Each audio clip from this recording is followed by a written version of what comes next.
In progress. Well, good evening, everybody, on this beautiful October 8th.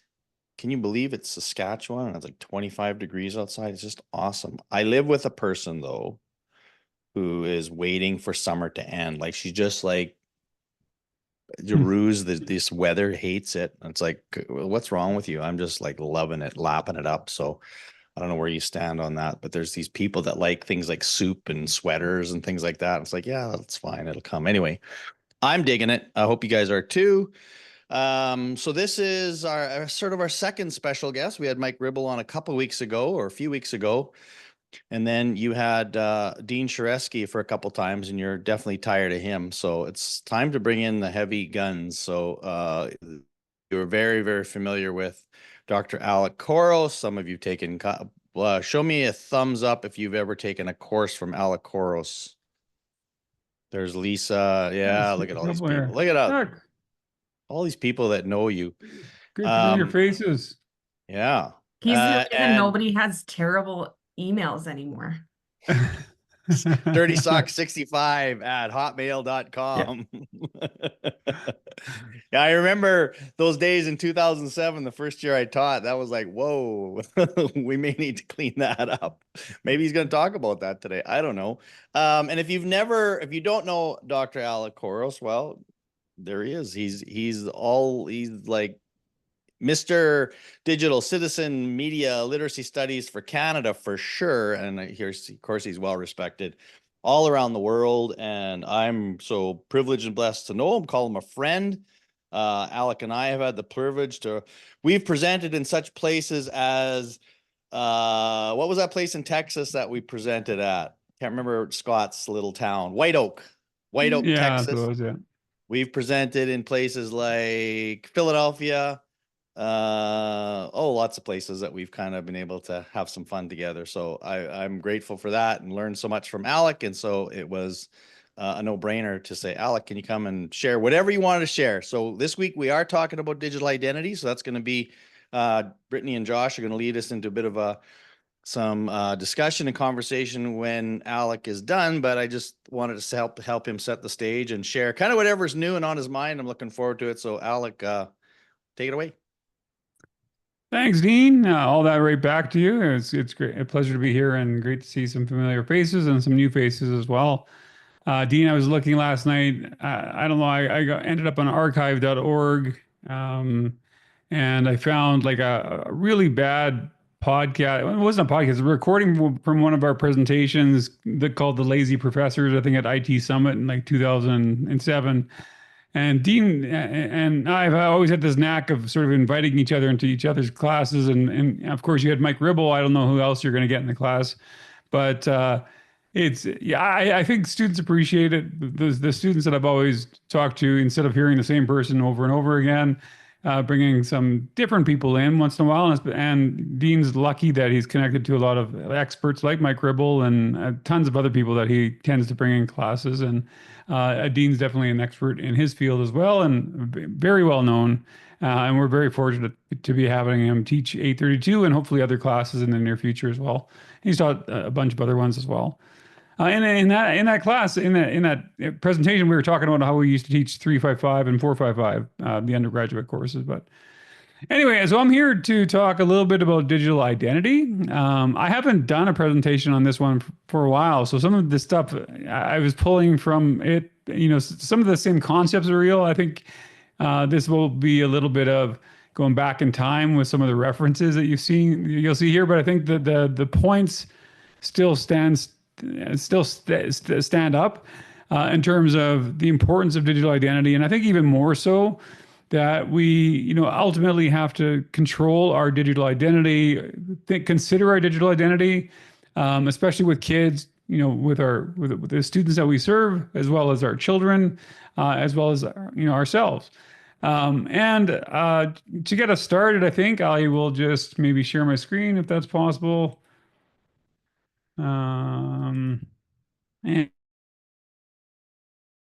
And I've got way more slides than I'll actually use. You should be able to see my slides, all right? Okay. So a little bit about me. Dean's already done well to let you know who I am, and I thought I'd give you my AI picks. I think probably Dean showed you some of these as well. I generated all these with, of course, generated by AI. I've been a teacher since 1993. These were my actual prompts that I used for this, which I love in the background. They made everyone look like me. This really creepy entourage of people that look like all my students look exactly like me, which is kind of crazy. There's my glow up picture that I added to Facebook. I've got a few of these that I quite like to add. My six-fingered TED talker there. Again, AI tends to make these little mistakes here and there.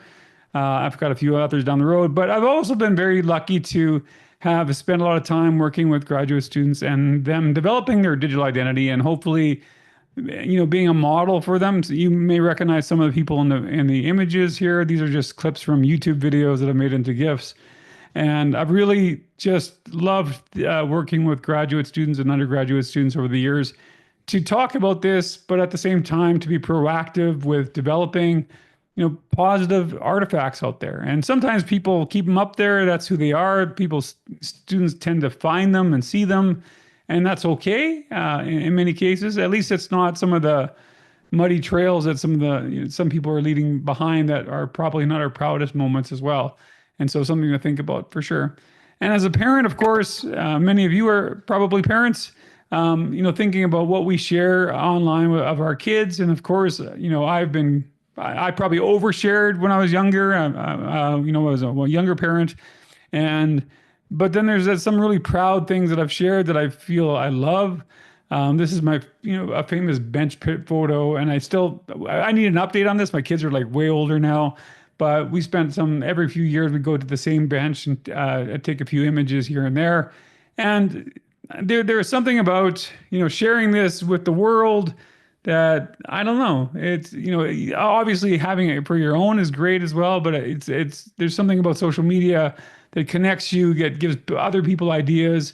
And so identity is part of that. But at the same time, I admit that I'm also taking some license with my kids' own identities as well. And so it's something that I consider back and forth, and sometimes it backfires and sometimes it's good, but something that we have to consider. And it's not really an easy concept we can understand it, but to really do it well, I think we have internal struggles around this as teachers and educators. So how does AI see me? And I'm going to show you a tool that I quite like. Let's see, and I'll just quickly share a different window.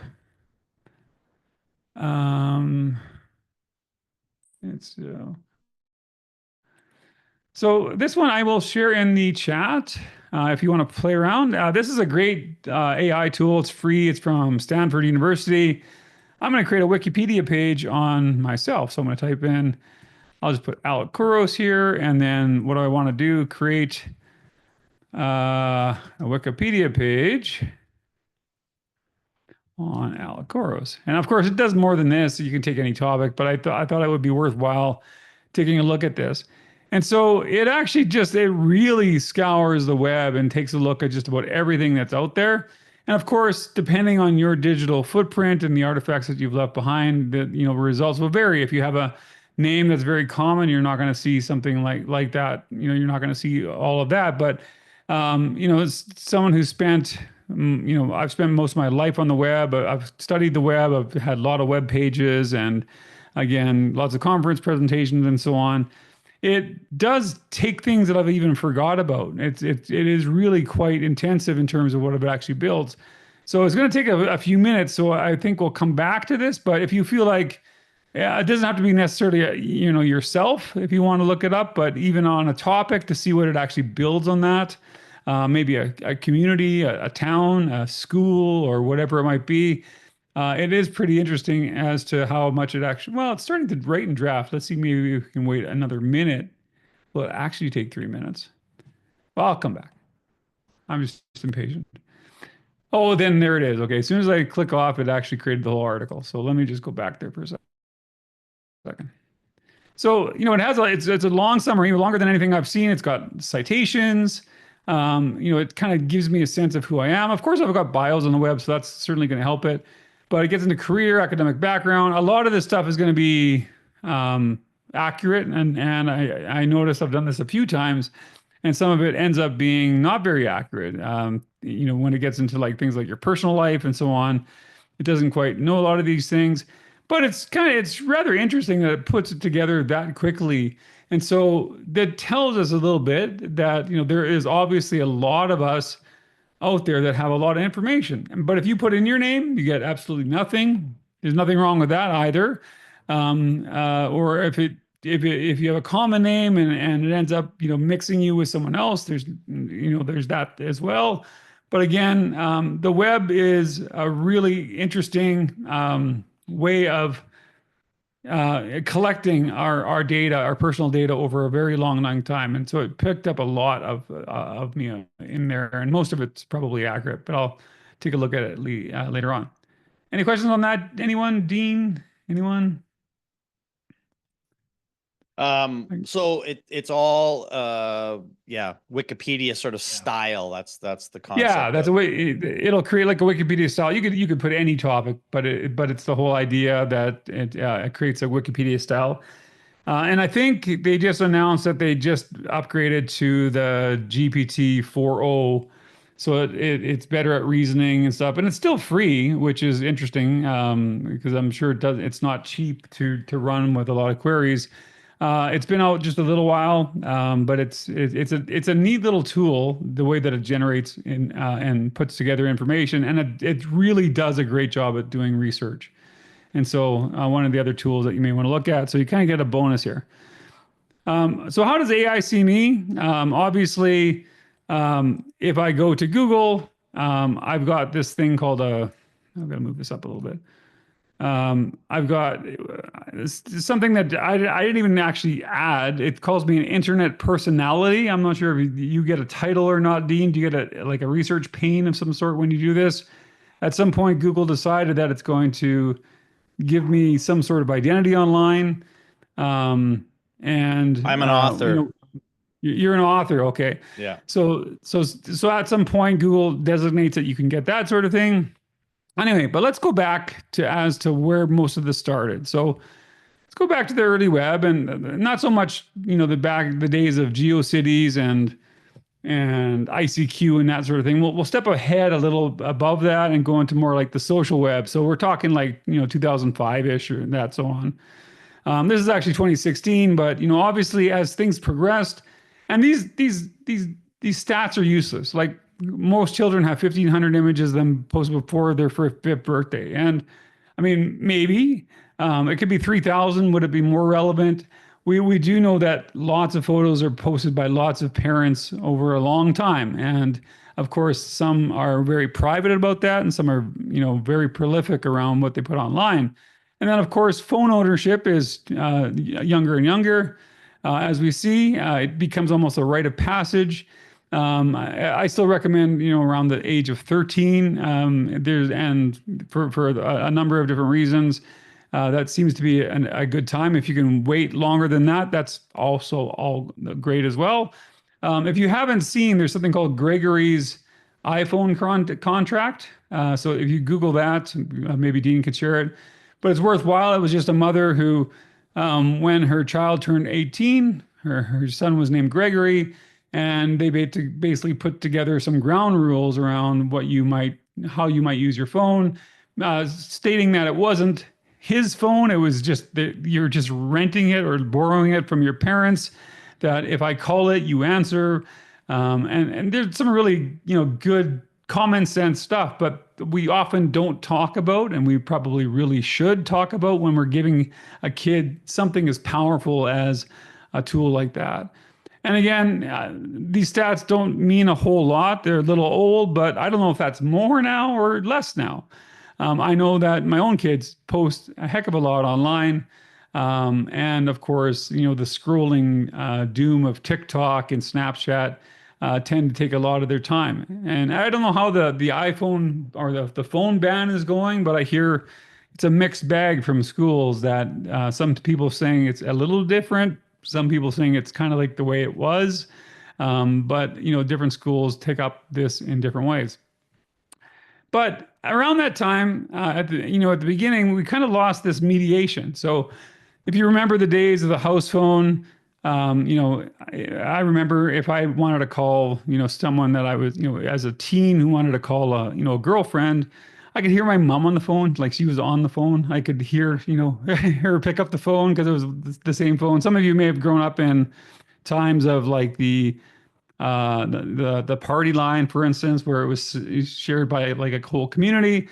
Instead of a shared computer, you have a personal device, of course. Instead of arcades, rinks, and walls, we had virtual communities. Even things like Snapchat, I would suggest, would be in some ways virtual communities. The photo lab, like obviously there wasn't intimate image sharing before in the same way as when there was a photo lab, especially if you're in a small town and, the guy knows everyone in town, you're not going to do that sort of thing. And you've had some time to think about those things as well. Instead of radio and TV studios, we have personal live streams. You can go online, of course, go on a Twitch line and say whatever you want live, and it's forever yours. Versus, having some sort of vetting, it's at least some sense of what you're going to say, and perhaps not some instantaneous feedback. Of course, radio is a bit different, but a lot of the stuff is pre-edited. So that time delay versus that instant sharing really has changed what it means to have a digital identity. It's put a lot of weight on the spontaneity, and the sort of the risk that young people have in saying something online, especially when they don't understand the global context of their words. And I think that becomes a really big issue. So tech shapes our behavior, and this is where sort of like people like Marshall McLuhan, who are media ecologists, come in. And his famous quote that he didn't quite say this way, but he's attributed to saying it in this way: we shape our tools, and our tools shape us. And of course, the cell phone had incredible influence on our everyday life. That like we cannot in any way deny that cell phones have been an incredible force in our societal structures, in the way that we meet people, the way that we communicate, the way that we learn, the way that we don't learn, the way that we connect and not connect. It's been a real big deal. And of course, from the not connecting to being infatuated with the phone, there's plenty of pictures on this. Like this, and I love, it's not just the kids, it's like also the teacher behind the kid who's also on their phone like that, and I've always kind of liked that. Or, the playgrounds, the lifeless swings and that sort of thing. And, I know that there's times that you see things like this, and times that we might be guilty of things like that, but sometimes it's that important call that just happens to get you. Even changing, adding like cell phone lanes and that sort of thing has, of course, changed even our infrastructure quite a bit. And, and of course, memes and viral videos, for instance. A few years back, you probably remember the water bottle challenge that entered every classroom. And of course, that was brought in by YouTube and Snapchat and those sort of things. And there was the dab. This year you probably had the demure thing, perhaps, and lots of skibbity toilet last year, and all the memes that came in and try to figure out what's going on. This is the floss, I believe. This was the Tide Pod challenge, of course. This is like a Drake video, I think, that people got out of their cars and tended to hurt themselves quite a bit. But again, these things, they're not just videos.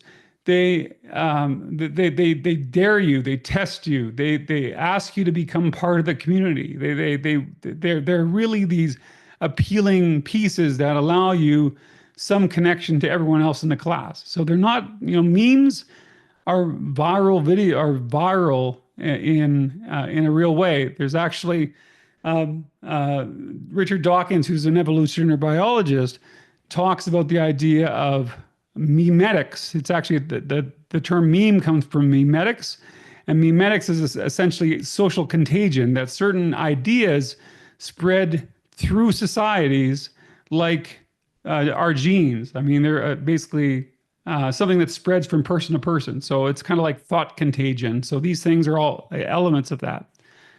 So why digital identity and why is this important? For students in particular, of course, the big thing that we often talk about is like, you're not going to get a job if you have these bad things and you hear this narrative all the time that if you, of course, have all these bad things on your profile, you're going to not get a job and you're going to ruin your life. And what's the point of even going to school anymore? Because you're not going to get a job. And we hear that over and over. Kids are sometimes attuned to that and sometimes they worry. I'm most worried about kids who have heard that narrative and then something bad happens and then they're really like, what am I going to do? This is the dead end. What's the point of going to school? Like there's that sort of repercussion. Like you can only not threaten, but warn kids up to a point. But at some point, they have to have some way to get back to somehow overcome that particular obstacle that they may have created themselves.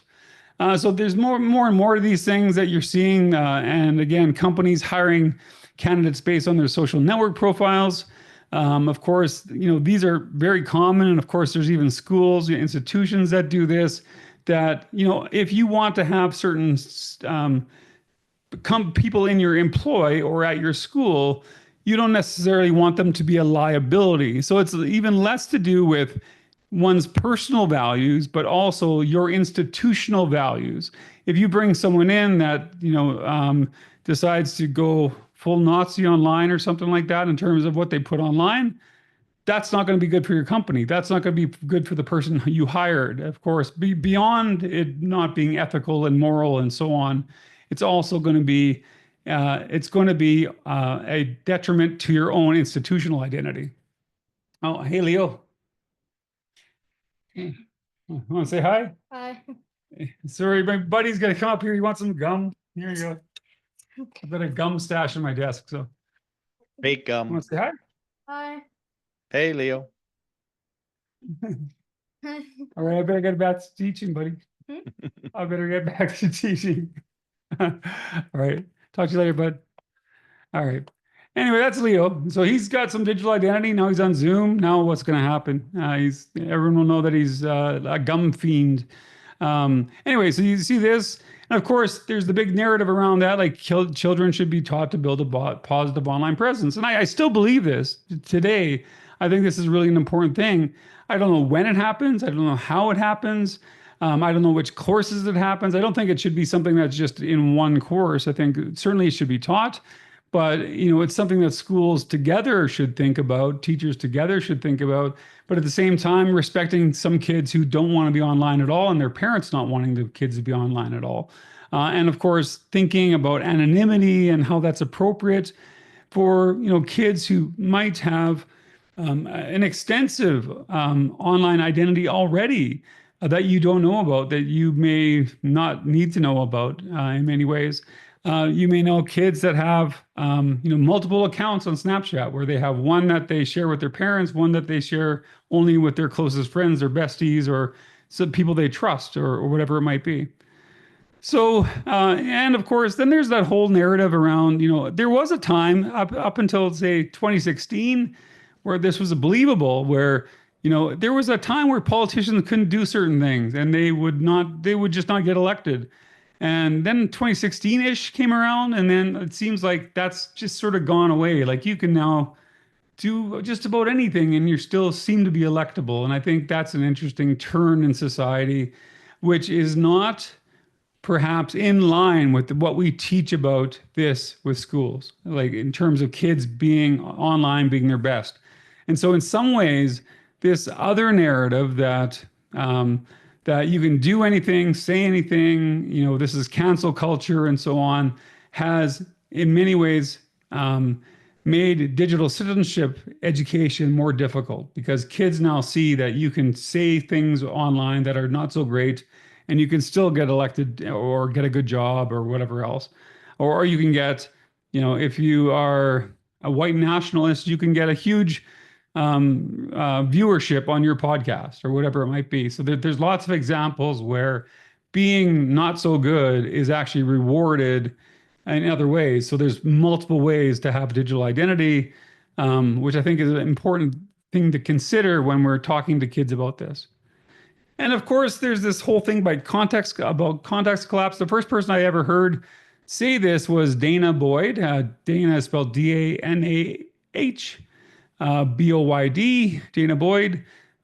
She did some work in the early days with MySpace, which was really kind of groundbreaking at the time. She kind of disappeared, but she did some really great work around this. And context collapse essentially is this idea that when a kid posts on something online, they might mean it for, say, their best friends, but they don't know if their grandma's going to see it. They don't know if their school principal is going to see it. And so when you say something to one person, the context just collapses on itself. And so do we forgive kids who meant it for their bestie and meant it in a certain context? They didn't mean for anyone else to hear it, but outside of that, it's going to offend grandma, for instance. And so this idea is really an important one, I think, that we have to have some forgiveness, I think, in what we think that we're going to say in confidence, because there was a time where we could say things in confidence and it was actually kept confident. Whereas with digital media, it doesn't make things that sometimes kids are just trying out different ideas. They're just, perhaps saying things that perhaps aren't, correct, not in a good way. And then it gets used against them while they're sort of trying out these ideas. And, I dare every one of my peers of my age to think about everything that they've ever said in their lives. And had that been on camera, would you have the job that you have today? And I think we can all probably learn from that in some ways. And there's something about casting glass houses, stones, something like that. Anyway, something like that, that I'm sure there's some sort of lesson there. This comes from Nathan Jurgensen, which is a great guy to read on this. He talks about digital dualism, that we often think that there's an online versus offline, a digital versus analog, a virtual versus physical. But he's just saying this is all just one mush thing. Like this is just one thing, that there's no such thing, and that we shouldn't speak in these digital dualist terms. And what I like is the bottom part of this particular quote, that we live in an augmented reality that exists at the intersection of materiality and information, physicality and digitality, bodies and technology, atoms and bits, the off and the online. It is wrong to say IRL to mean offline. Facebook is real life. So we can't say IRL at all. It's just not it's not a accurate enough term that really everything is IRL. And so probably a better acronym to use that some kids use is AFK, which means away from keyboard, which is really not away from the reality. It's just away from that particular medium. So if we think about going viral, some of the earliest viral videos that I remember probably was this kid, the Star Wars kid, if you remember him. So he was, this is like 2003, I believe. And Ghislain, he's from Quebec, Raza, I believe his last name, put out this, he didn't even put this video on. Some kids found this video that he took of himself at a school. He had a golf ball retriever thingy, and he just liked Star Wars things, and he just created this video. Those kids grabbed the tape, VHS tape, and then they digitized it and put it online, and they shamed the kid. So here's the first part of it.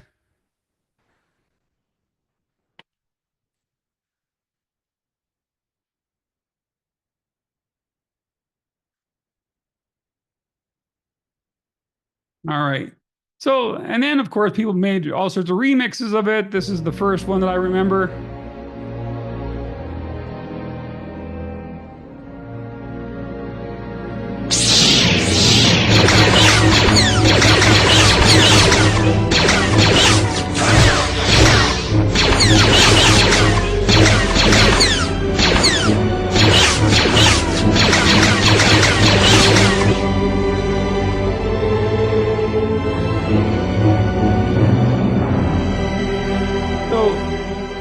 What's interesting about this was like this was before 2003. So YouTube came around in 2005, like late 2005.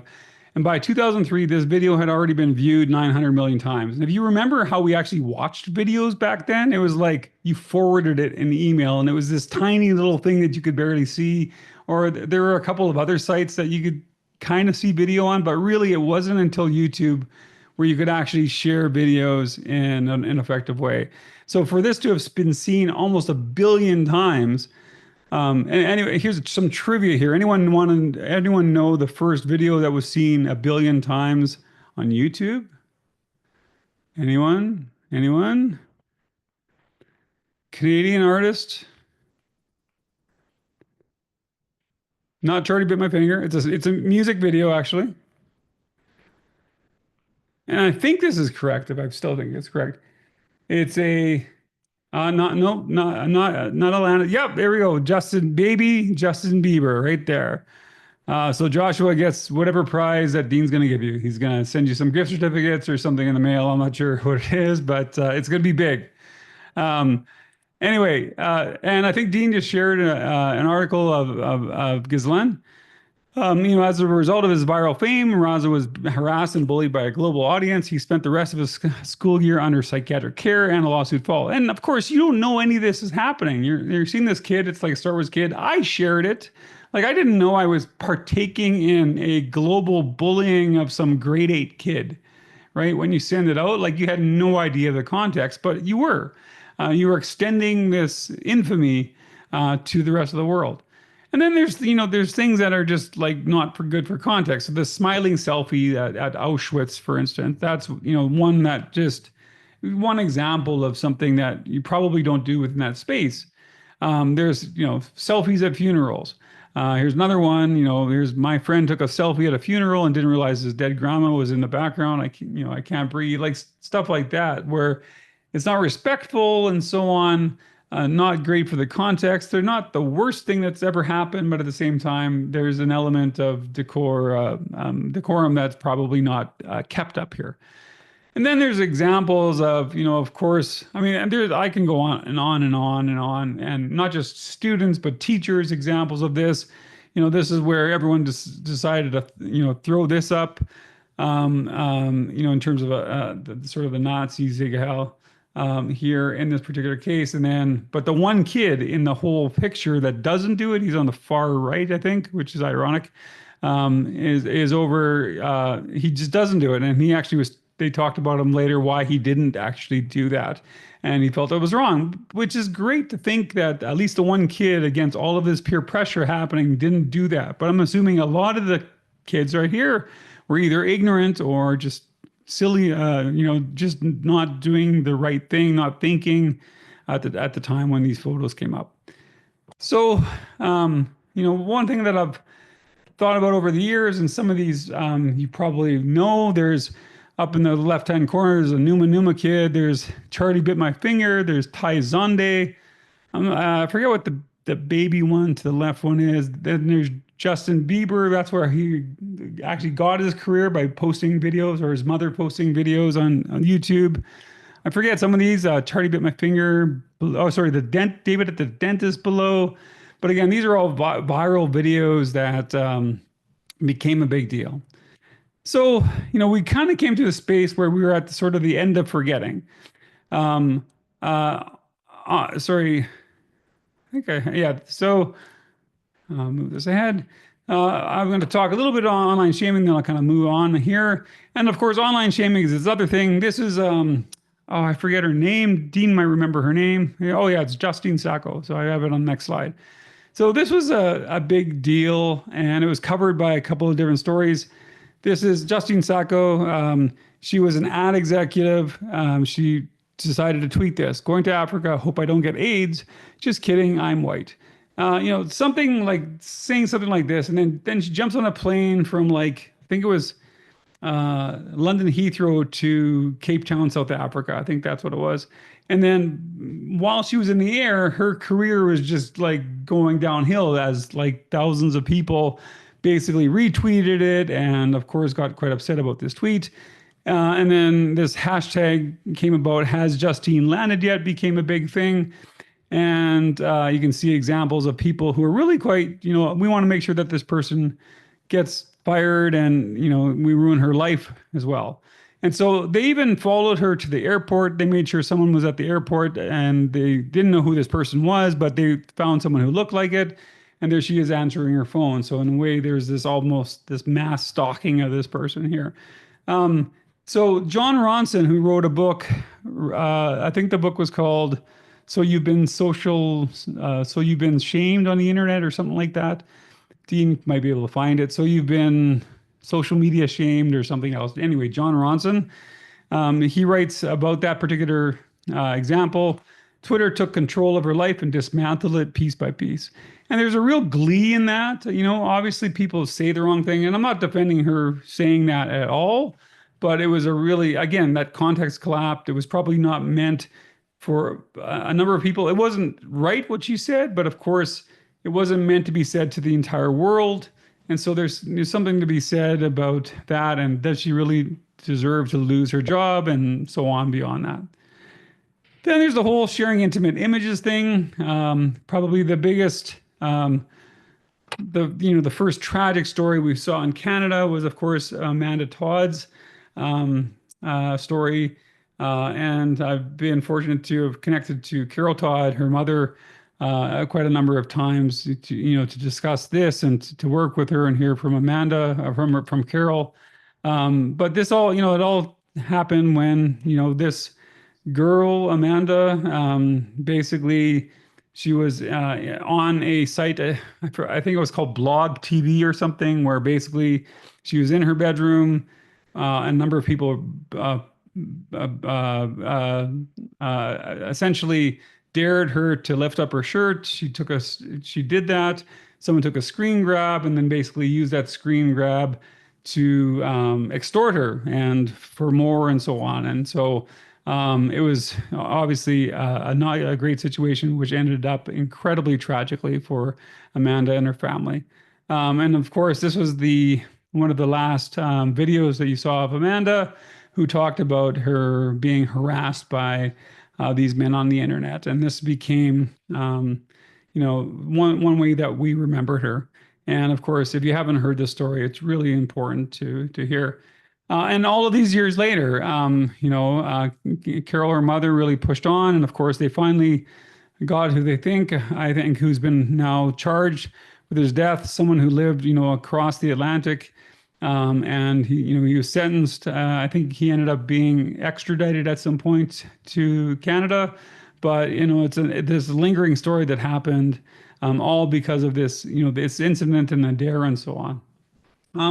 But you're seeing, of course, this happening in your school, where this was in Nova Scotia some years back, where, there was 5 teens guilty of sharing intimate images, where they were, soliciting images from their classmates, putting it on a Dropbox, and then basically being charged with, of course, distributing child pornography because they're sharing this with everyone else.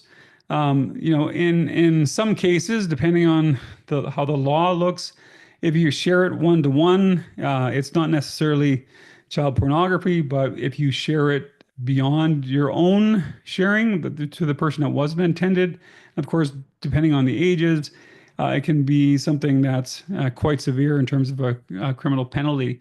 And of course, there are what they loosely call revenge porn laws now that, of course, change the relationship to property in terms of who owns something. And when your relationship dissolves, that those images no longer belong to the person who they were sent to, and they cannot, of course, do anything with them or extort people with them. So the laws have improved, but they've got a long way to go for sure. And of course, then there's the big thing now with AI-generated fake nude photos. And this, literally takes seconds. You just need a single photograph of any kid. Often it's typically a girl. You can take any pornography or any image, and then whether it's video or an image, and you can basically essentially cut and paste that person's face where it looks quite real. And this is something that's happening more and more schools that we're seeing, and in a number of places across Canada as well. And so kids call for more lessons on AI after fake nudes. posted by London Catholic students. There are some, students who are asking for more education on this. I believe there's like an official media awareness, media literacy week coming up. It was decreed by the government, and an actual digital citizenship day in Saskatchewan as well. So these would be great for a week like that. Of course, there should be lessons like this all the time, but you have a better excuse to talk about things like this over the next. I think it's just starting this October. I think it's October 21st-ish in that time, and in that week, I think there's a digital citizenship day in Saskatchewan as well. And then there's the whole thing about catfishing, and I don't know if Dean's told you about his dilemma, but Dean and I both suffer from the same thing, where basically our photos are being used in romance scams. And this is something that we've endured since at least, thanks you, Kathleen. Since, for me, it's been since 2007 that I know about. And there's been many examples of like fake profiles that use my face and pictures of my kids, pictures of my family. So this is one fake profile. Here's Alex Gellert. They created a Clara Gellert, which is using my daughter when she was quite a bit younger, Clara Gellert.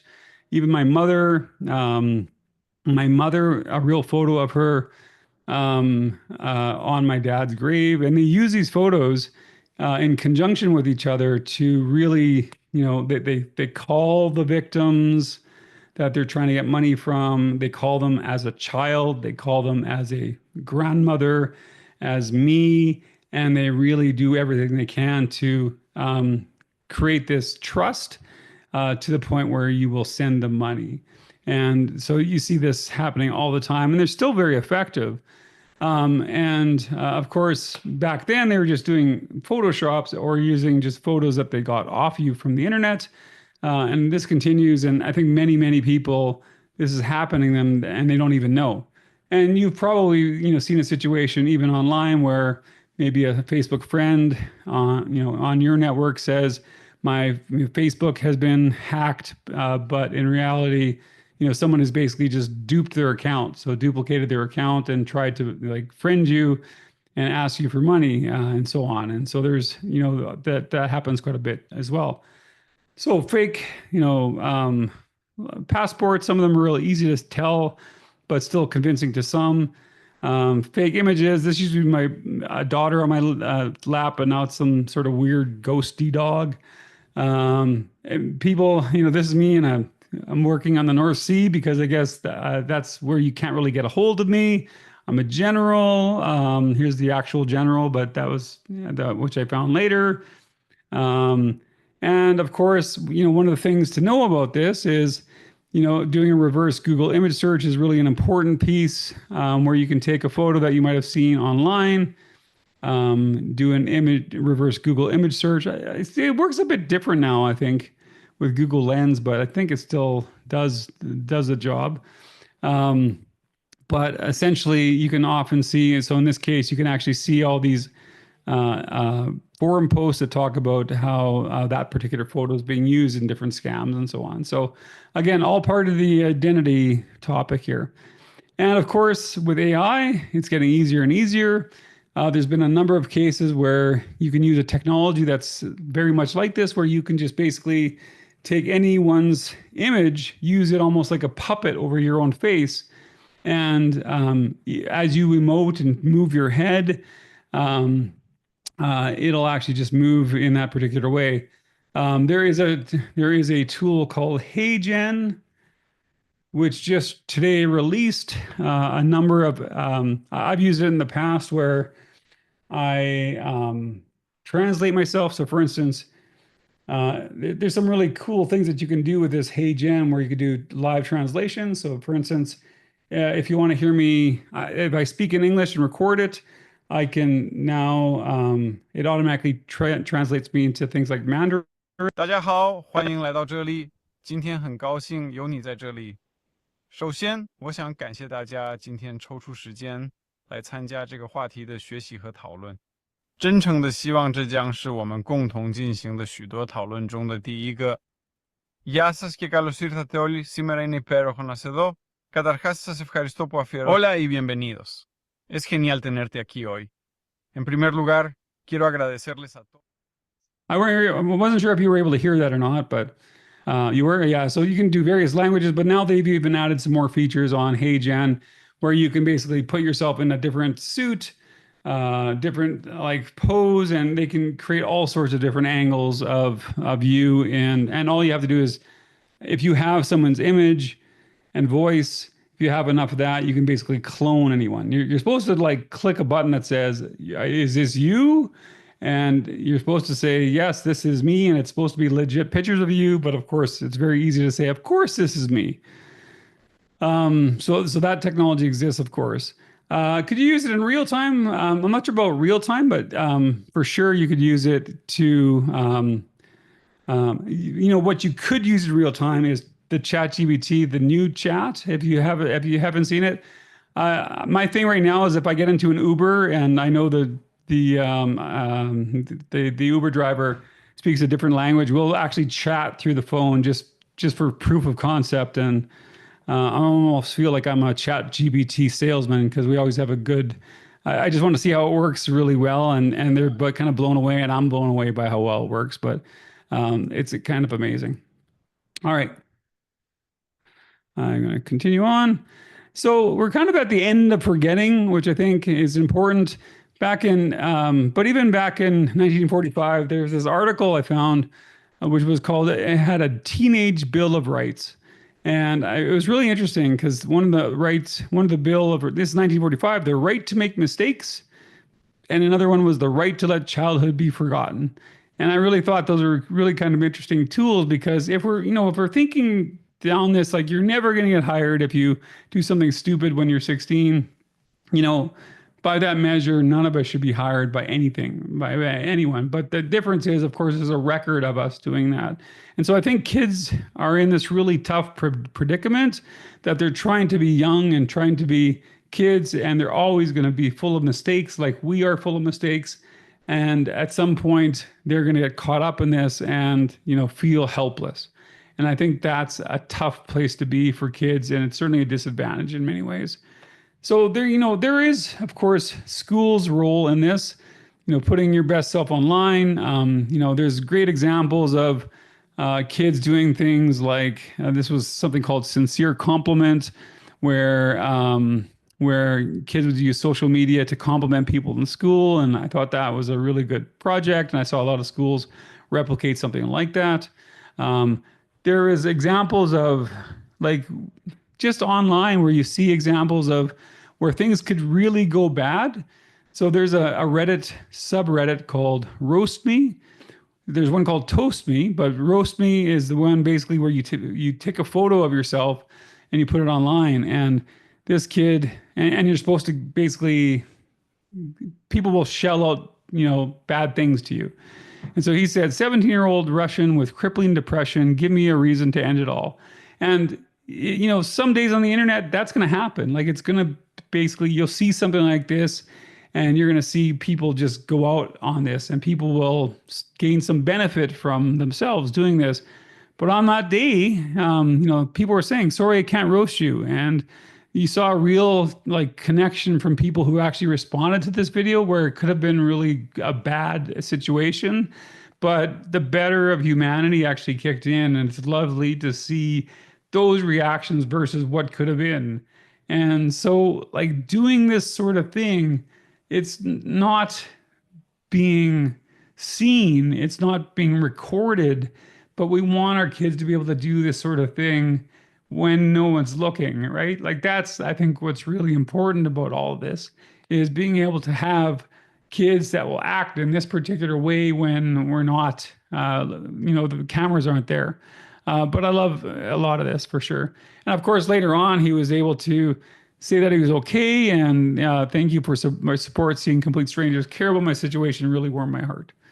Anyway, and then of course, after that it became a thing called Toast Me, where people just put up, having bad days. And it became this whole thing where people felt bad about themselves. And then, just people, it's just this online therapy that sometimes kids need sometimes. And I thought there's a lot of really interesting examples of this as well. Of course, people can be creative online. I love examples of, TikTok videos like this. Starts off like this. And then you have remixes. Wait for it.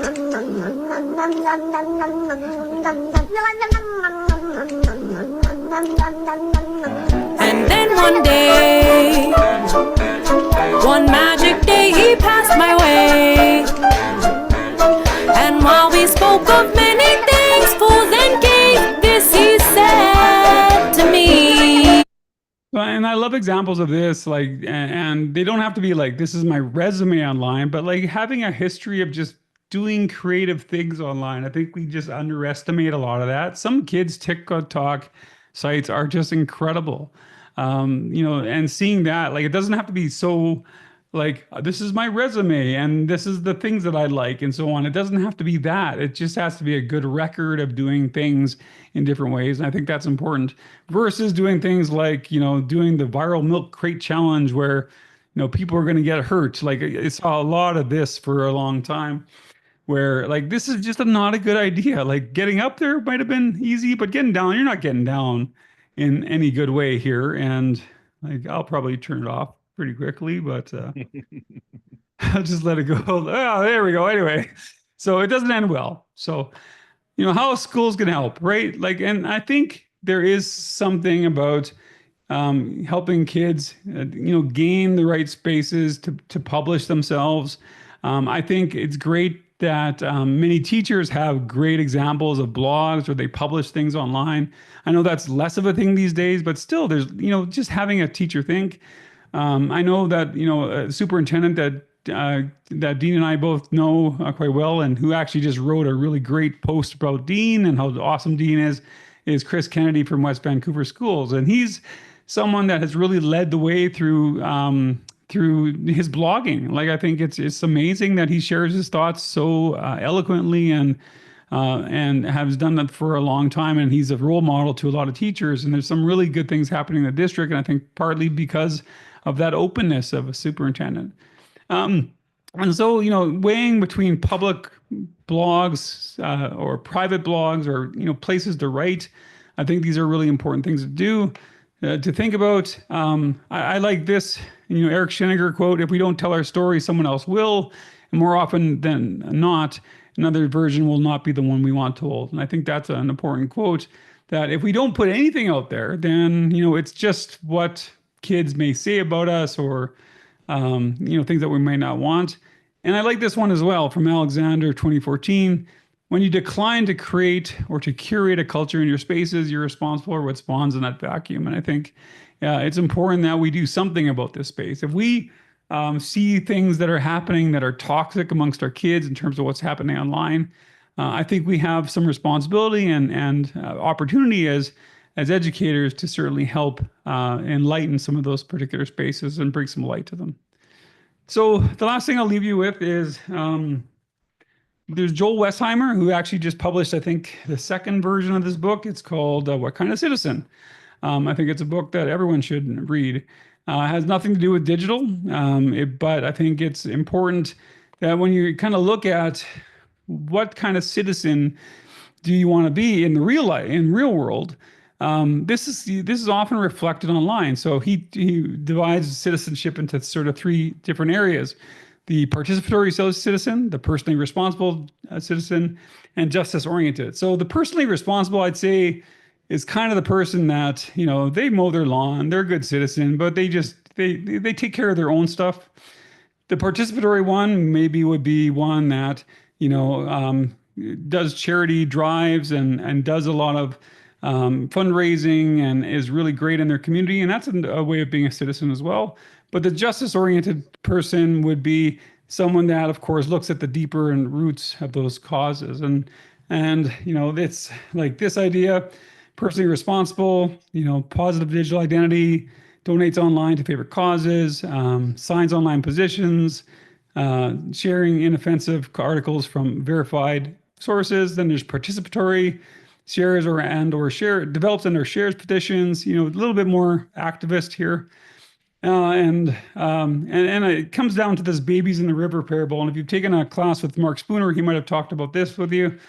It's this idea of, people are at the bottom of this river. and there's all these babies coming down, and the villagers grab these babies, and they're like, they take care of them, they did good things, but it's not until that person who walks upstream and says, where are these babies coming from? Like, that actually does something about the babies coming down this river, that you get to the root causes of issues like this. And so I think, when we think and consider digital identity, many young people, of course, are going to take up particular causes that are important to them. So these are different ways that they might look at doing that. And so it might be in a very gentle way. It might be something that, you don't want to say much, but you just want to have a clean, sanitized, not run of the mill, but, just a good enough sort of online identity. Or you might want to go a little further, or you might even want to go towards more justice-oriented citizenship as well, knowing that there's a risk going into that particular space, that there'll be more blowback, there'll be more pushback, and kids have to be resilient. And so there are places in school, I think, to talk about all these issues as they refer to identity.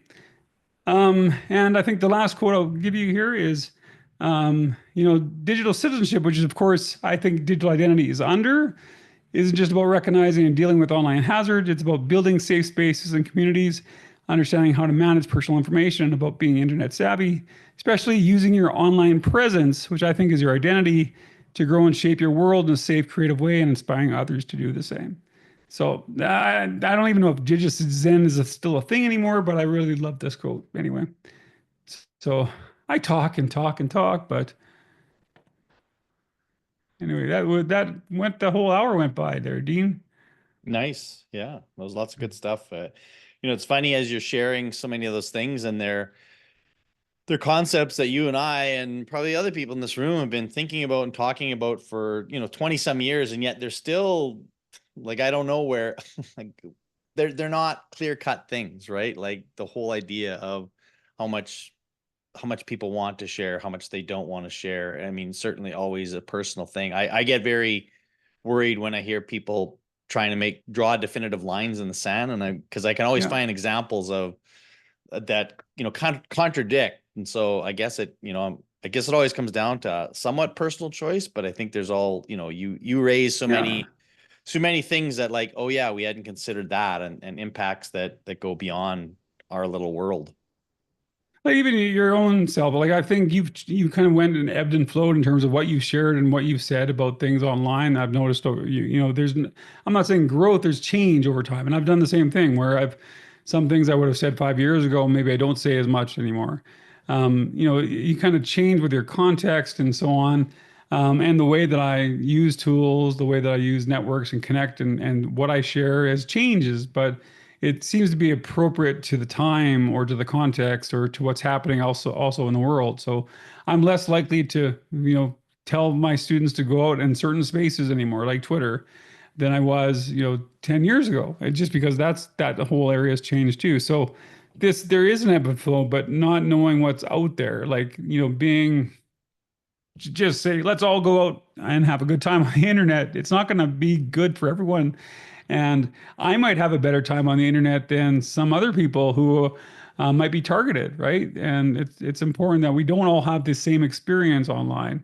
Just because I had a good experience doesn't mean my colleague's going to have, and one of my students is going to have a good time online. And I think especially if you do see the internet as a medium, which it is, really to, whether it's social justice or any other kind of cause that you might have, it has great potential, but with that comes all kinds of extra things that people didn't necessarily count on. And so, again, you think about, and I talk about this, we've talked about this class before, you think of things like Arab Spring and how that was just a great example of uprising and how this could be, yay, people can really take a hold of it. But you can't help but looking through social media and seeing people's very, it's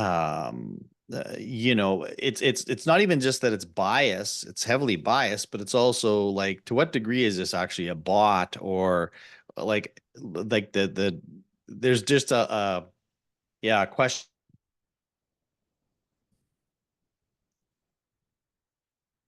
of the authenticity, because like, with the upcoming election, like, it's just, you see just messages and yeah. just Yeah. tough, Lots and lots of tough to bots navigate. for sure. I'm happy to take any questions or whatever. I know I'm kind of getting into your next hour here, but Oh. Well, even just if anybody a question or just an aha moment or a thought that you had that you think helped crystallize something or maybe made something more confusing, I don't, either one of those is valuable learning. You also have to keep in mind that both Alec and I, well, especially me, but Alec too, we're old. And so when we think about the 2007s, when some of you were, barely even in school, if you were, that was a very different, very, very different world. And we were, I mean, as two white men, we've always had some advantages. And certainly at that point, we had super advantages. So we took advantage of them, not in a nefarious way, but we just could be playful and do all kinds of things online that, helped, that were very, very exciting. So it was a very, very different world than it is today. But I'm always curious to hear from all your perspectives, how you kind of process that. I know a lot of you have already written about some of this stuff, so it's kind of good to hear, but love to hear if anybody's got any kind of things they want to share. I have a question, or I guess a wonder, but I am working with my school on our learning improvement plan because I'm an admin and that's what we do. And I can't help but notice like such an absence or a focus on digital literacy in the curriculum, even monitoring it in learning improvement plans or the provincial education plan. And I'm wondering if you are doing any advocacy around that, or if you're connected with people that are trying to push for that, because it's just completely missing from our strategic direction. Yeah, I know. I mean, the closest we got was, I don't know if you know Joanna Sanders. She was in the curriculum department for a while, and she helped push out, like she contracted Katya and I to develop the digital citizenship guide. But that's been quite a few years already. So that, I was a co-author on that particular piece. And we thought, and she was working on a media literacy. Joanna was working on a media literacy. I'm not sure what it was, like kind of common essential learning, so that sort of thing.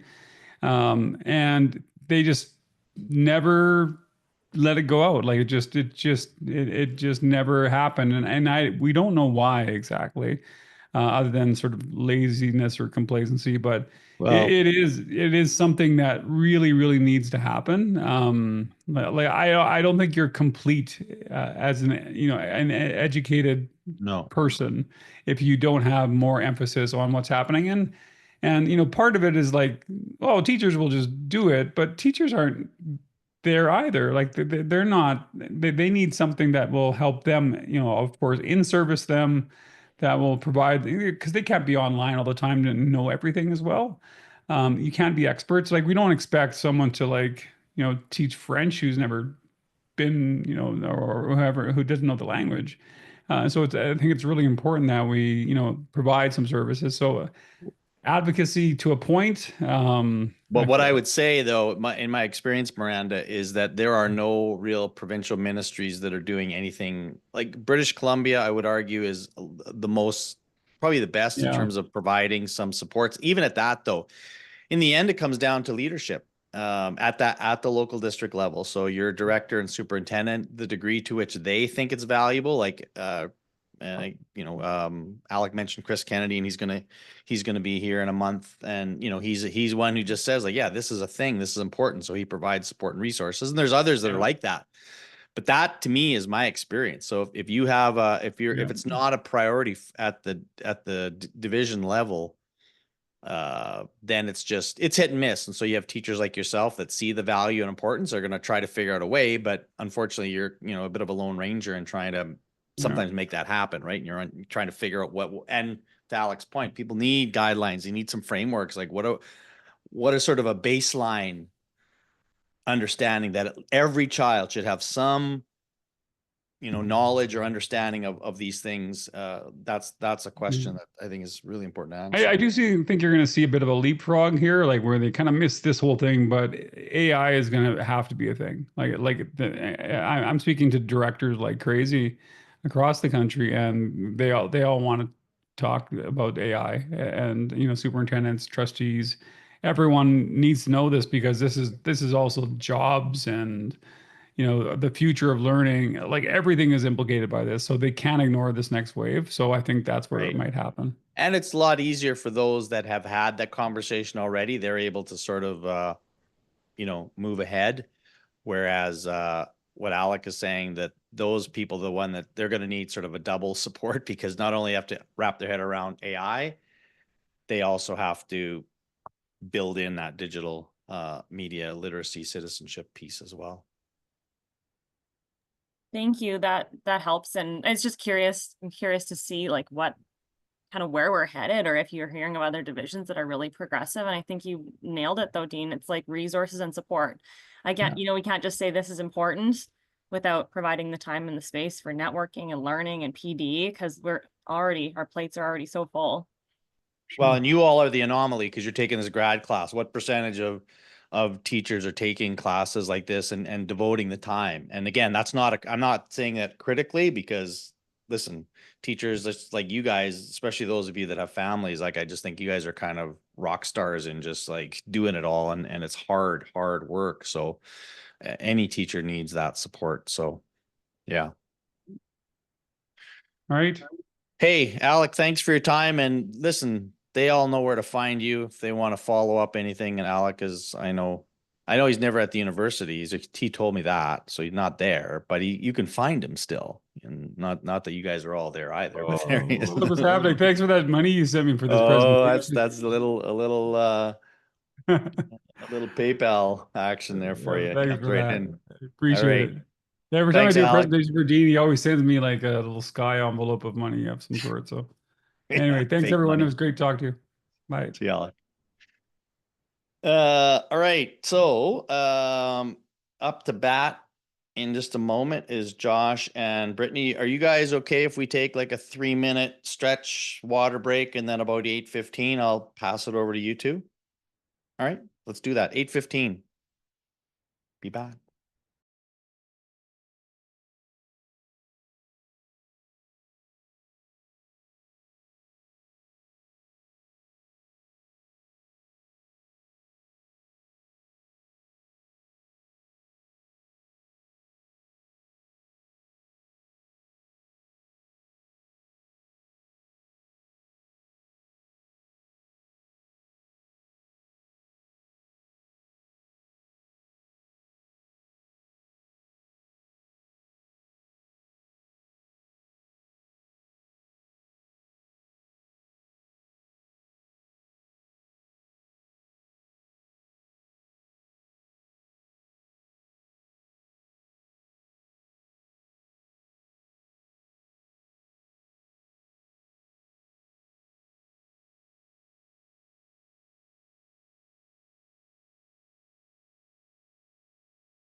Well, excited to launch our first student-led content catalyst for the week. Thank you, Josh and Brittany, for being the guinea pigs, starting us off. Yeah, so I'm gonna just turn it over to you guys and tell us who's gonna kick us off and what we're supposed to do. We're excited. Thanks. Okay. Yeah, we decided I would go first here. I did try to use Chat GPT to come up with a bit of a content catalyst, but after a couple prompts, I was not liking the direction they were sending me in. Had a bit of inspiration myself that I decided to give a whirl. So we'll see if it leads to good discussion or not. But I'll just share here.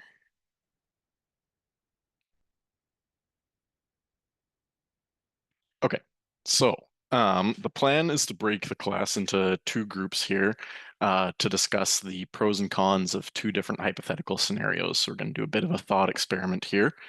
If you're in group number one, I want you to imagine a world where technology no longer exists. Either the internet has been wiped out or we've traveled back in time to pre-social media days, whatever it is, it's no longer here.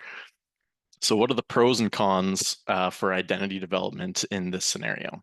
Meanwhile, if you're in group number two, you're going to imagine the opposite, a world where almost every interaction we engage in is done online. And so like metaverse has taken over and we're no longer hanging out in person, we're hanging out online, we're going to school online, etc. What are the pros and cons for identity development in that scenario?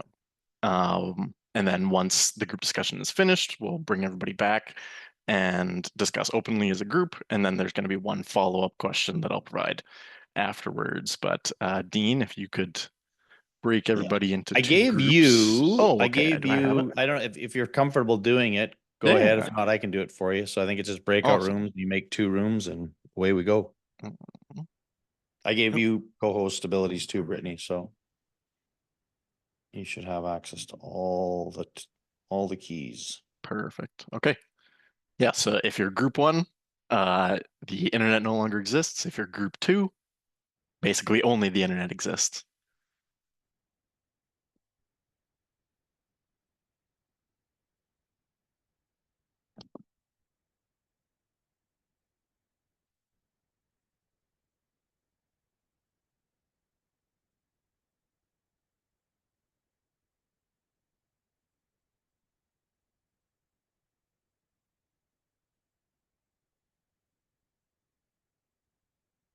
Josh, sorry, can you put me Yeah. back to room 2? Yeah, I can move you back into it. Thank you. Thank you. Oh, I moved in. Hold on. Into room 2.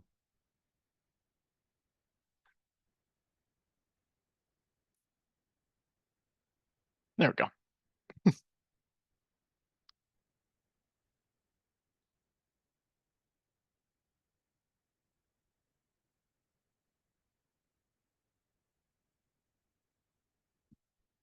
Oh, I set the time to just be 1 minute, but Yeah, no, I stopped that. So I think, okay, yeah, so perfect. Yeah. when you want to do the minute, just click. Now, if you want to, because the one time I gave co-host abilities and it didn't work. So Okay.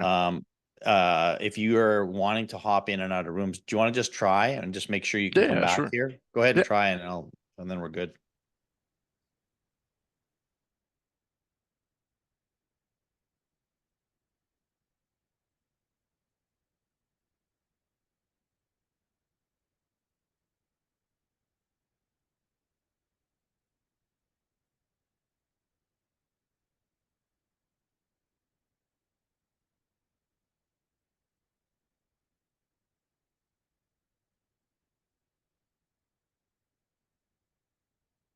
Yep, that Okay. worked.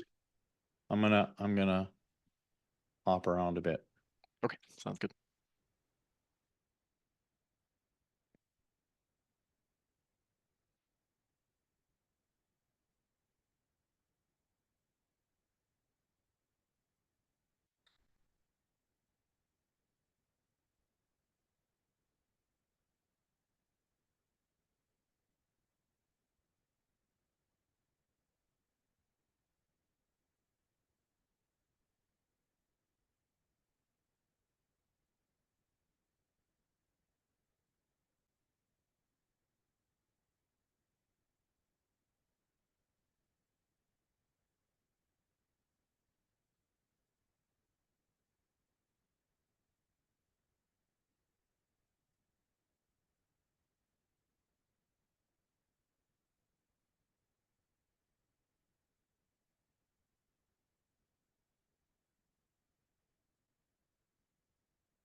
Perfect.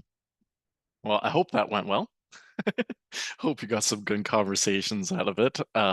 Group 1, did you want to share your thoughts, your main discussion?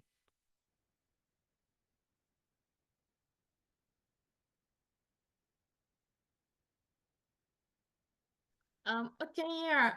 So we talked about family connection.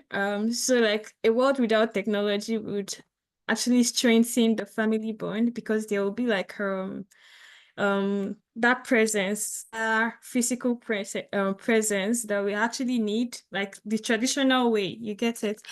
And then we talked about this if people in group 1, you can actually like chip in anything that you have in mind. And we talk about like a lot of people losing their jobs, right? Because like a lot of people have actually like built this online presence, and a lot of people are making money from content creation and all of that. So a world without technology would be like taking their means of living away from them. And then we also talked about the possibility of actually like being yourself, because you know that you're not trying to impress anybody online, you're offline, and there's no fragmentation of identity. Like you're able to like be yourself wherever you find yourself. And I think that's the 3 things that I got. Like others can actually add to that.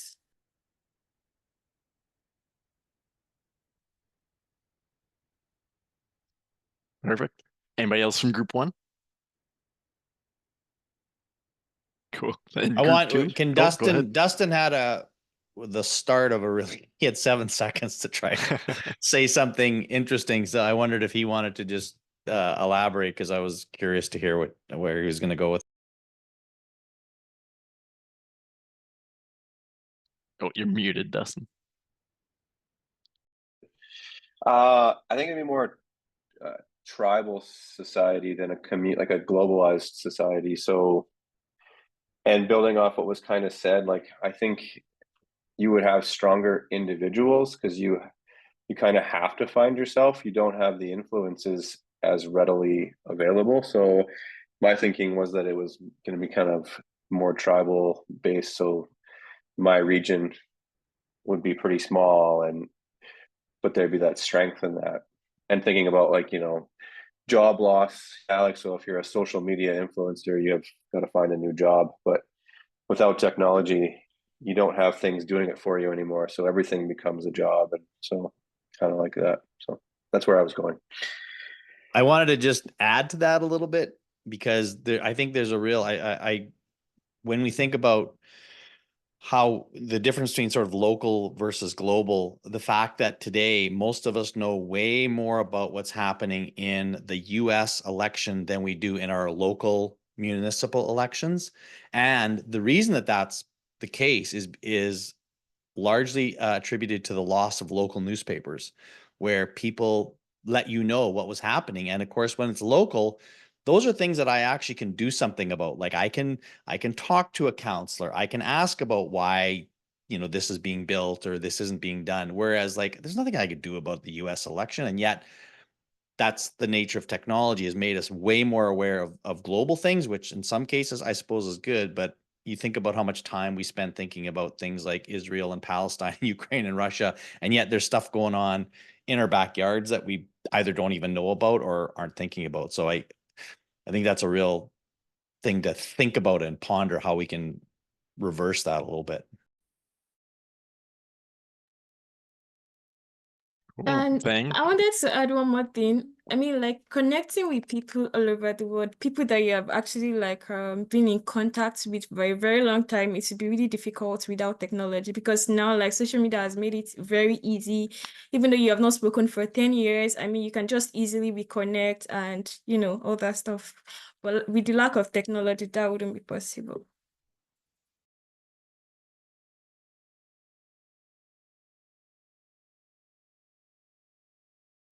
Sorry, I couldn't unmute there for a second. Okay, perfect. Group number 2. What about the world where we're solely online?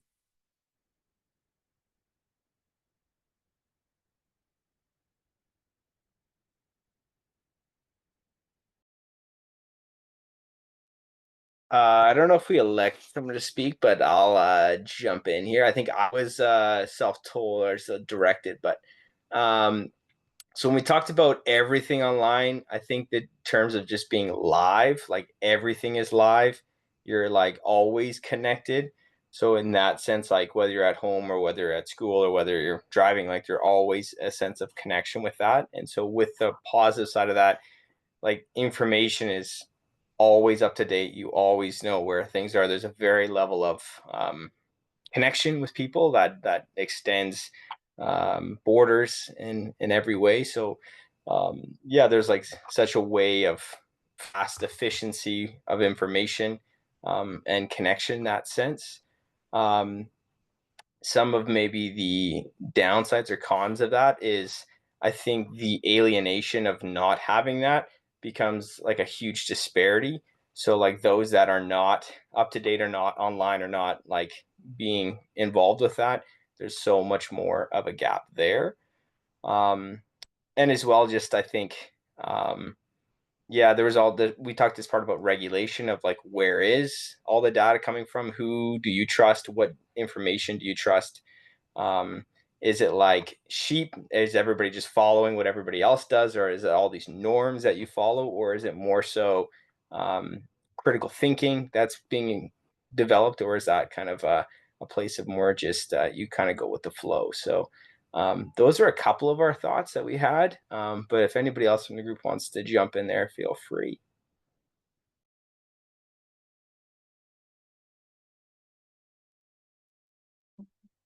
Yeah, I would add to that. Oh, go ahead.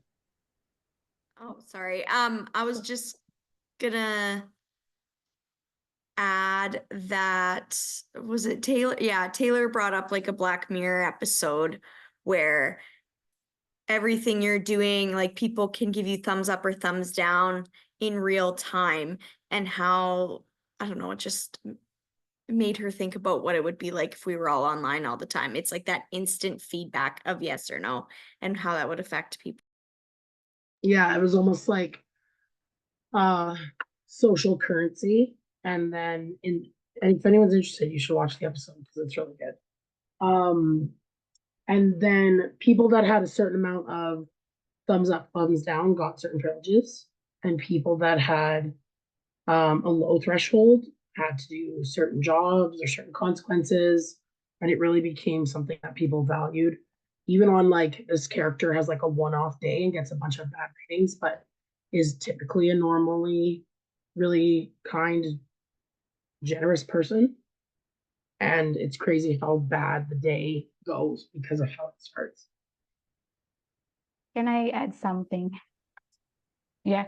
So I think one of the cons of constant connection, online connection on digital identity is the erosion of cultural values. So because when you are exposed to a lot of people with different cultural backgrounds, so you tend to question your own cultural values, and sometimes it actually led to loss of sense of community, and then it can also actually affect your relationship with the people around you, your family, or the community itself.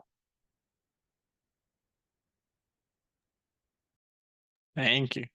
Yeah, go ahead, Jason. I think you wanted to as well. I found I found it was a lot easier for us to find cons of being constantly attacked than coming up with pros. And to me, that was pretty telling in itself. Yeah, and that's kind of the thought that I had when coming up with the thought experiment here, is that you do lose a lot by having this one way or another world. And so the last question that I was going to pose was just, and you could just use the react feature or raise your hand or whatever, but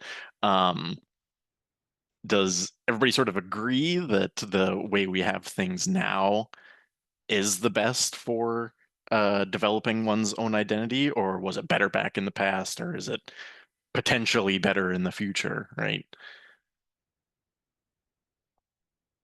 I think it's a difficult question to answer, because we do look at a lens of like, oh, well, we did fine back in the day, and are sort of unclear on the future, right? We can, like you said, for the group 2, you can only really find the cons for it.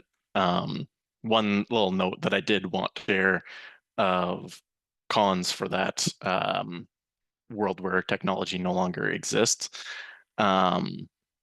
is from another TED Talk that I watched while doing research, where the speaker had these two people, I think he called them Sam and Tom, and the restrictions on being able to find one's own identity. So he had like, Tom grew up in a home where he wasn't very wealthy, and so he didn't have financial access to maybe be who he wanted to be, right? He couldn't participate in the sports, or he couldn't buy the clothes to dress the way he wanted to dress, right? And so he didn't really feel like he was who he wanted to be. Meanwhile, the other person, Sam, grew up in a home that he was financially well off, but they had very strong strict family values in it. And so from that sense, from this overbearing parenthood, Sam felt that he might not be able to be who he wants to be. So I think, well, there are downsides to the digital identity and in the online world. It has opened a bunch of doorways that weren't there in the past. So yeah. If yeah. Okay, so to answer your question, I think a balance in, the traditional method and having technology will actually be great. And that is where we are right now.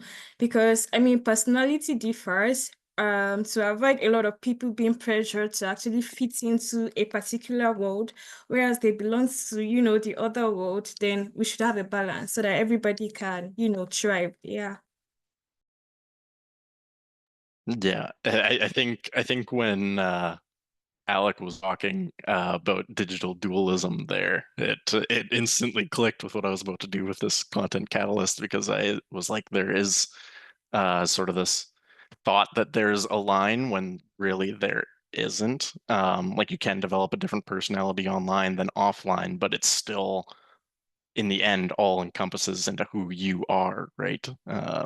So I just thought I thought that was neat when he jumped into that. But perfect. Does anybody else have any thought they want to share, or should I pass it over to Brittany? No? Okay, perfect. Well, thank you for taking part in that. I really appreciate it, and hope you got a good discussion out of it. It sounded good back in the main room here. So okay, I guess that'd be my turn. Oh my goodness, I've never done this sharing screen before, so let me just.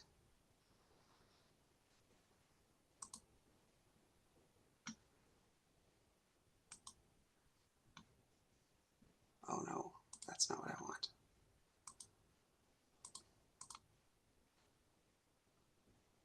Oh dear. Okay. I've got something blocking the sharing of the screens. So we'll just go with, I'll read these off. And what we were talking about just at the end there fits in nicely. I'm looking more at our own personal use.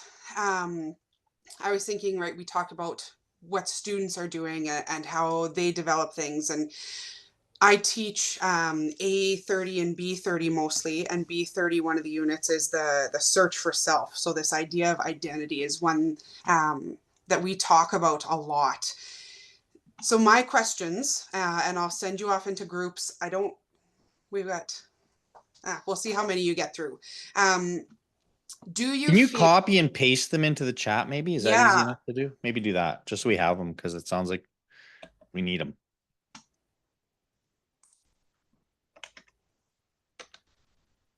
Okay, so there's the 3 questions. Do you feel like your online persona matches your offline persona? And I mean, is there a disconnect? Do you feel like they're one and the same? Do you feel like the article that I had linked to talked about sort of that fragmentation? Do you feel like you have some of that? Do you curate your online identity consciously? Is that something that you are careful about doing? And has your professional identity been influenced by social media? And I was having a conversation with a colleague today about, she's got 2 different Instagram accounts, and the one she keeps for friends and family, colleagues, and so on and so forth, and the other one is for former students. She doesn't let them friend her while they're currently students, but after they've graduated, she has sort of that alternate Instagram that she lets them access. So I will leave those with the groups, and I think I'll split you into smaller groups a little bit.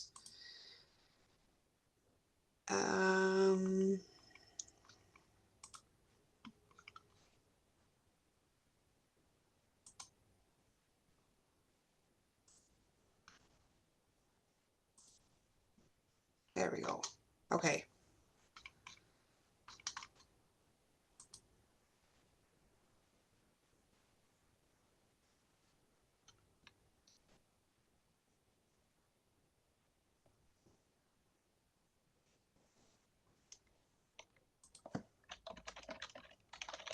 And you can, Brittany, whatever you like, you can stay here, or you should be able to jump in around the rooms if you want. That's you just do whatever you want. Okay.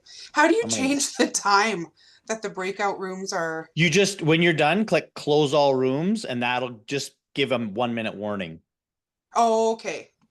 So you see that one there in the breakout pop up? You Yeah. should see close all rooms. Yeah. Yeah. So that gives them the 1 minute. Yeah. Then as soon as you do that, it's 1 minute to go. So Okay. yeah, Okay, keep track. good. So okay. Thanks. Thank you.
Okay. So that first question, do you feel that your online persona matches your offline persona? Anybody want to share from the different groups? I said I'm way spicier in real life than I am online. I'm going to echo that, Lisa. Our group was just all about how teachers have such a high standard of public perception we have to maintain, and we have to be so cautious.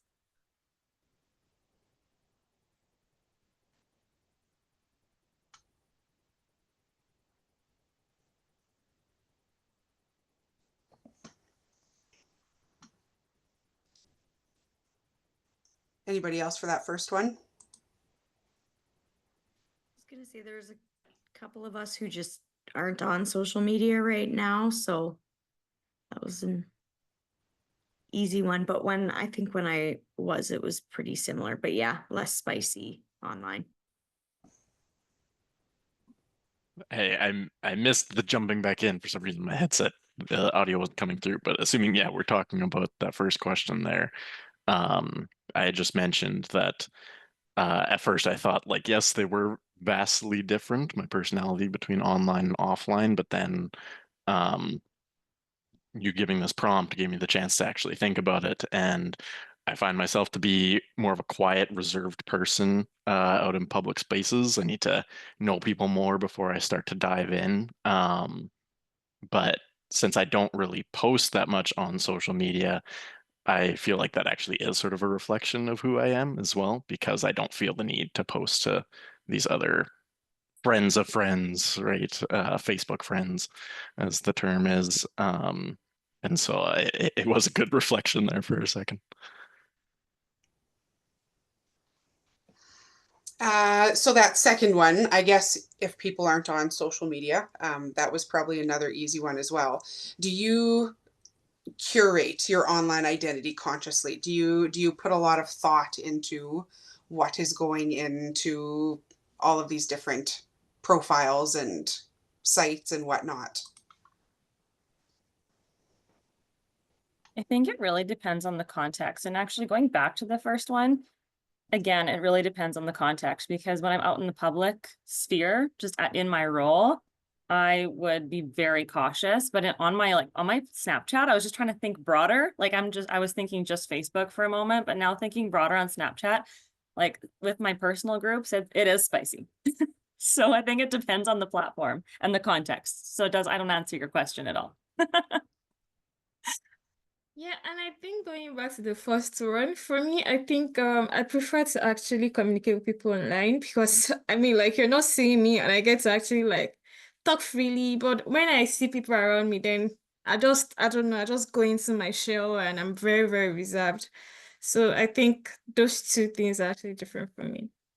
I mean, that's such a good point, Hanvet, because there are people for whom that's a more comfortable communication. And so I think the interesting part of this is, I've always sort of struggled with this notion of authenticity, right?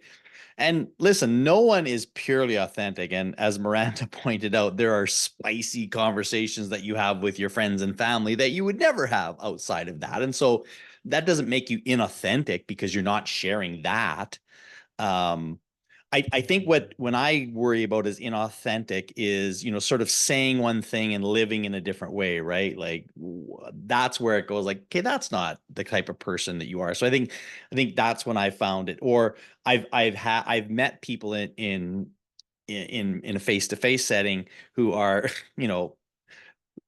for lack of a better, they're jerks, and yet they portray themselves online as being the super caring people, and I go like, you fake. And that's where, I mean, I've had that experience. And so for me, when I say I want to be authentic, which means I have to be very careful to show vulnerability. And so that's not this sort of painted, because overly curated, right? Where like everything is just like, oh, my life's so awesome. And, every day, I make my wife this great meal and we have wine together, and like sort of that Instagram-y garbage. But, that's a really interesting thing that we want to do. And I think about that even with my own friends, right? Like I want to be, you know, I want to be positive and upbeat and be fun to be around with my friends, but at the same time, life's not always fun and great to be around. And so I need, when I need to say, hey, life's not going well for me, I need to have a community that can do that. And publicly, I don't, you know, you don't go quite that far, but I think you do have to figure out, well, I don't think you have to figure out, I like to figure out how do I do this in a way that's real? Like it's not all, you know, it's not all awesome all the time. I think so often people just avoid talking about that part at all, though, right? Which then causes all those pieces. The postpartum moms and all the things when they're trying to compare. And context too, like if you don't know, all of a sudden somebody's sort of down on something and you just sort of randomly get a post from somebody, you don't know all the things that went before that. And that's the part of all of this that's tough, is like, I assume when I say something sometimes in your head that everybody knows all the context that's not there. And it's like, they don't know that. So they're coming across this post or this share that, for some people, sure, they have lots of context. So it's like, yeah, I understand what this person's saying, but others like, what is this coming from? And it can be disconcerting, and your audience, because you don't know, it's an unknown audience. That's part of the challenge.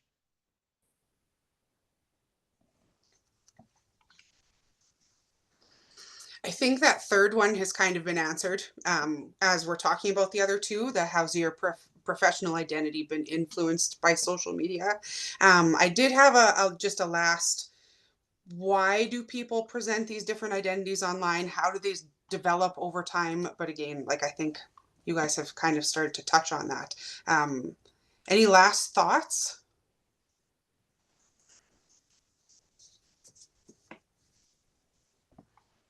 I think like one of the parts, like both of these, the catalysts here, the content you guys went over, like kind of touch on this part of your own identity and then how that's represented online. And I think sometimes we don't always know what our identity is, or we're still figuring that out. And so then that manifests in different, we use that word fragmented, but like different parts in different areas. And digital is part of that whole section. So I think it's just like an interesting concept to look at it and realize, oh yeah, these are parts of me that are represented in this part. And I think, as Dean said, like that word authenticity is, how do you then kind of incorporate this part of actually the true version of you, or what does that even mean in some of those realms? So yeah, it's just an interesting. But one of the advantages, I think, Chris, in the digital realm is that you have all these artifacts in front of you that you can look at, like going back to Taylor's idea of like being able to have a, you know, sort of a diary, if you will, of here's all the things I believed and did. It's there. In your day-to-day life, you think you come across a certain way to people, and, you know, hopefully most of us are self-aware enough to get it, but then there's times where like somebody like you can't, it's harder to see yourself, I guess, in that context, because like I assume I'm coming across in one way and presenting myself in certain ways, and yet other people go, you know, then every once in a while someone will say like, were you upset or were you mad? And you're going, no, like I wasn't. But you know, that's hard to do. So there is an advantage when you document. This is where I've been such an advocate for blogging. For me, is like, it is a record of my thinking and my ideas, right or wrong. So that's a really powerful part of it. And same with, you know, I look at my Instagram feed, and it's kind of cool to look back and see, hey, that's where I was a year ago, and that's what we were doing. So I like that. Dean, question. So we're doing our blogs right now through the EDU site. When this class is said and done, do we still have access to it? And when I'm done my master's program, will I still have access to it? Is this something that I can keep going, or will I have to, when we're all done with university, pay for it? Give it up. No, I think, yeah, I mean, maybe somebody else can speak to it. I don't actually know, because this is new since the last time I taught, that they give you these sites to have. My understanding is that they'll keep them. What I would be worried about is, you know, whatever the university just decides, all of a sudden they have to shut them down. But they all have an exporting tool, so there's always a way to sort of export it as an XML file, and then you can upload it to another space. So yeah, you won't have to lose them. Okay, so I wanted to add to the last question. So what I feel is there's this, I forgotten the article I saw this. There's this article on we live in a world where nothing seems to be forgotten, right? So I feel like a lot of us are consciously like you know, projecting our online presence so that it doesn't affect our professional life. Because okay, so that instance about the lady that tweeted before she went on a flight, and by the time she, you know, got off a flight, her life was already ruined. That was because like she probably didn't know that that was a very deep thing to post that affected her professionally. So I feel like a lot of us will be really conscious with what we post online because we don't want it to affect you know, our professional life. Yeah. Well, and that was the question I was asking the other group is we can all see where this can go wrong when we say something inappropriate or misspoke. Kathleen shared a story in our group that was good. But what about when it goes right? That's like, is there a scenario where it actually goes right and somebody says, gee, because you shared that? I mean, I've had that over the years. I mean, that's just because I've got way too much stuff online than anybody could ever have, which just means every once in a while, someone's going to say, wow, that really resonated with me. Thank you for sharing that. Thank you for making that, you know, so it can go right. And I don't know, maybe others people have had experiences where it's gone right because you shared something, or, you know, even if it was just a picture of, who cares, like a sunset that somebody just liked that you did that. I don't know.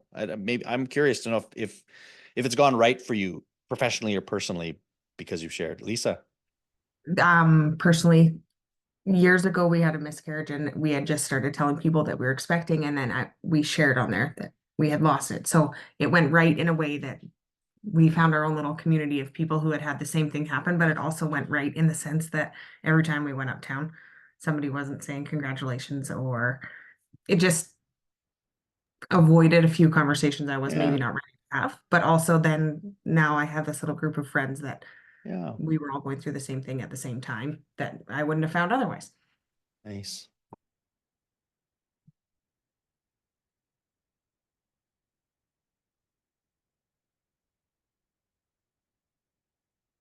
Okay. I think in bargaining right now as professionals, we can see it going right and wrong all day, every day on some of those sites, both sides.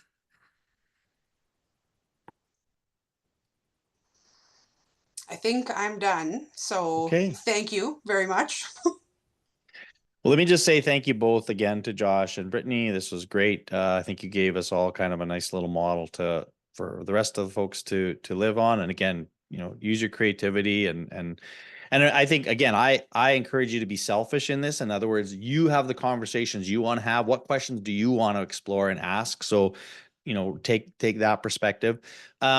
Just a couple things just to tidy up. So there's always confusion, right? Like, okay, so this week am I blogging about this, or when I don't even know who's on next week to share?